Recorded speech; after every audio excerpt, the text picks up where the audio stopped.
Adam watched as the skeletons worked. They were busy hauling equipment and bodies through the ruins.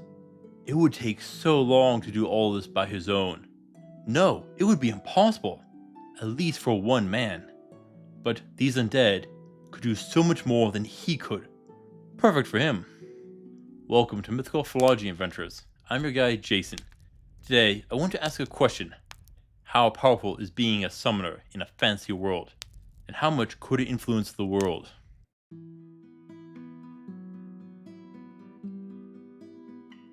The first time I really got into a summoner character was in Diablo 2 as the Necromancer, summoning legions of skeletal warriors and mages, adding in golems and provide foes.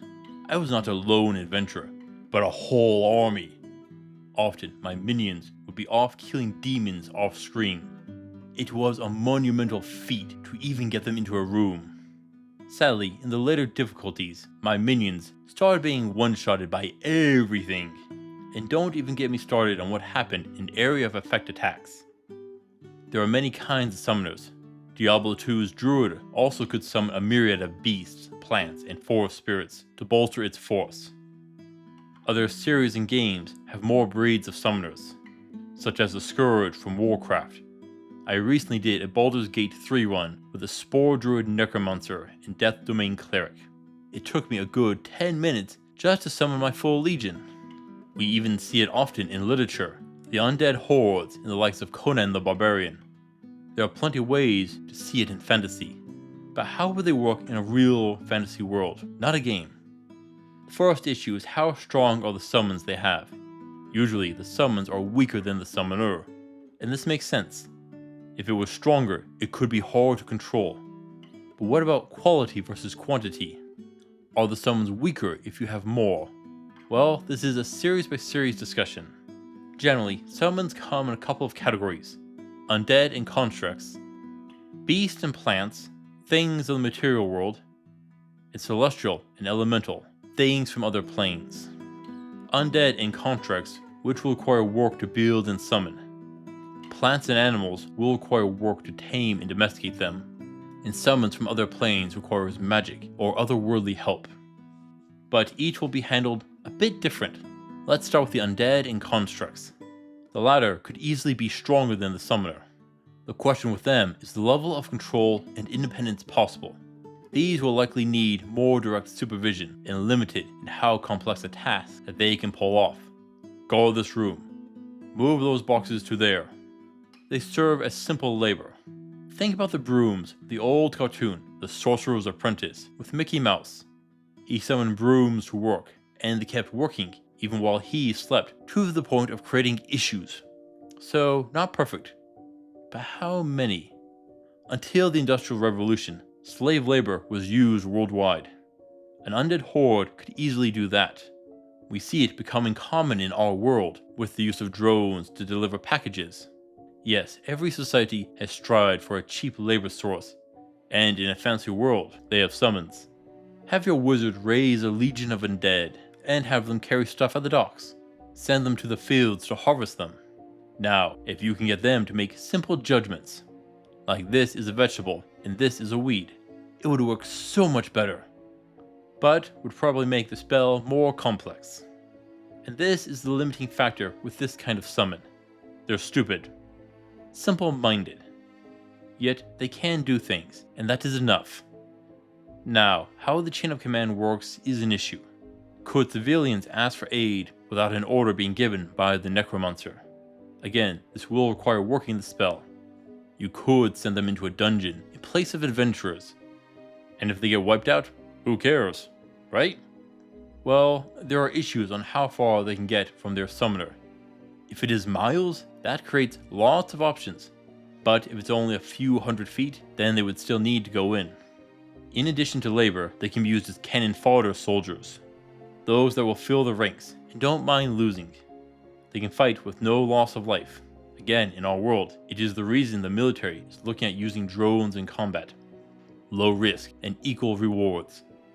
You would still need to send in troops to survey the damage and see what intel is available. Scouts and spies will also need to be a person, but that is a lone individual.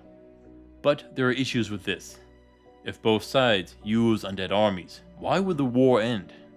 You aren't losing soldiers and people, so what can motivate you to end the conflict? Not much.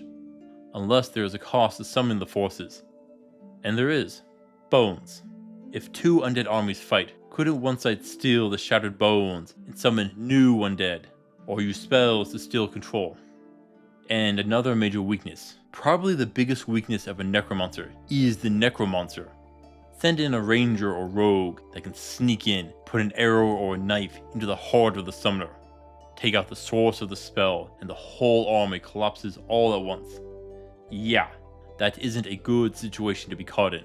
So, you would ideally want multiple casters in your group to prevent this. Oh, you could still lose a large swath of your forces if only one person goes down. Yeah, you would definitely need some sort of hierarchy command system in the undead horde. Else you would definitely need your lead necromancer to be near the front line. The same issue with construct summons does happen as well, but in their place, it would be the control system instead of one person. Still, the same issue. Overall, the use of undead in construct summons would radically influence the world, from the cost and method of unskilled labor to how armies fight. It requires extensive preparation and work to make it effective. The use of plants and animals brings up a whole new host of ethical issues. Now, in our world, plants would make for a very weak summon, but in a fancy world, they could easily be valuable. Think superpowered variants of Venus flytraps and the like. A plant summon would be the plant growing before you. As for animals, it would either be a creature of the wild coming to your aid, or one you domesticated. That could change the dynamics of a fight radically. Imagine summoning a poison-spewing chimera to rip into enemy ranks, or a nearly invincible manticore to serve as your tank. That and others could show up. But outside of raw power, we have much more powerful summons. Look out a window and tell me what you see. Any birds? Well, they can reach any corner of the world. What about a squirrel or a mouse? They can make powerful scouts and no one would notice them. Throw in magical animals with healing powers and you could get all kinds of support. Now, chances are these summons would be few in number and used more for support. Animal summons would be more intelligent and could complete much more complex tasks, and could even continue fighting if their summoner falls. They could even aid others outside of their master of their own will, but could also turn on them under the wrong conditions. Plant summons are a completely different story. Earth plants aren't intelligent and won't do complex tasks on their own. But I don't know how a fancy plant would be. We do have the Ents in Lord of the Rings, which are sentient plants, so maybe? Overall, animal and plant summons could be more useful than undead, but on a smaller scale. It would permit a more independent use and a wider range of options. They could still help with labor, but would require food and rest, unlike a tireless undead horde. But a badger or pig summon could till the earth, so you could get the same results with some work. Lastly, we have things like angels, demons, and spirit summons that can come to your aid. Flat out, these are likely to be the most powerful and hardest to summon. There is a potential that they could even be stronger than the summoner under the right conditions. Their abilities will vary wildly depending on what type you call forth, and they can do things that both undead and mortal summons can achieve but at a higher level. Now, what their relationship with the summoner would be is more complicated. It is likely you would have to have a certain alignment, such as good or evil, or seeking out some favor for them. This is the reason I feel that a summoner could easily become over-dominating in a fantasy world. Under the right conditions, they could do more than all others could. Why send a group of adventurers in, when an expendable bunch of undead summons can be sent in? Sure, some will perish, but so what? You can just make more.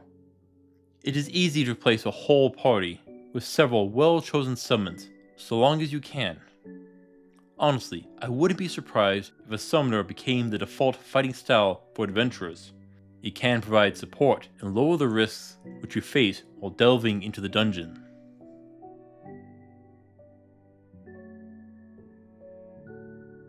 The skeletons kept working into the night and the morning. Once Adam gave them an order, they followed to completion. Perfect, he thought. Though as his power grew, he could do more. much more. Then he gets to achieve his goal. The power of summons can really skew the balance in a world. From labor to war, all change. Thank you for watching, adventurers. Please return next time for the Neurology of Illusions. Until then, I'll see you on the roads.